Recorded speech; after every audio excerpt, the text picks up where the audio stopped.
Hello viewers, ইতিহাস পরিবারে তোমাদের সকলকে স্বাগত জানাই। আজকে এই ভিডিওতে আমরা মাদ্রাসা সার্ভিস কমিশনের 7th SLST পরীক্ষার ইতিহাস বিষয়ের কাট অফ নিয়ে আলোচনা করব। দেখো, যে কোনো পরীক্ষার কাট অফ নির্ধারণ করার ক্ষেত্রে তিনটি বিষয় কিন্তু আমাদের মাথায় রাখা জরুরি।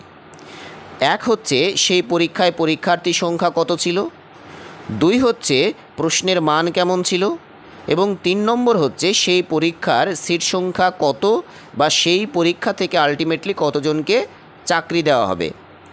এবার আসি মূল জায়গায়।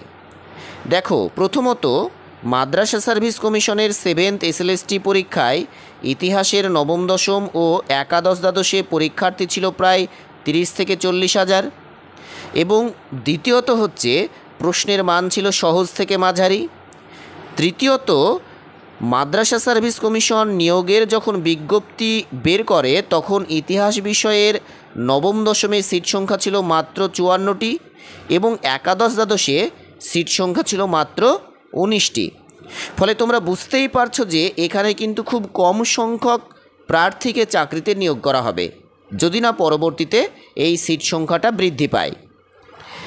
এই টোটাল বিষয় মাথায় রেখে এবং আমার নেট সেট পরীক্ষার অভিজ্ঞতার ভিত্তিতে আমার নিজের ব্যক্তিগতভাবে যেটা মনে হয়েছে যে পরবর্তীতে যদি সিট সংখ্যা আপডেট না হয় তাহলে ইতিহাসের নবম দশমে কাট অফ যাবে 76+ এবং একাদশ দ্বাদশ শ্রেণীর কাট অফ যাবে 73+, এবং পরবর্তীতে সিট সংখ্যা যদি দ্বিগুণ হয় তাহলে নবম দশমে কাট অফ যাবে 73 থেকে 74+, এবং একাদশ দ্বাদশে কাট অফ যাবে 69+।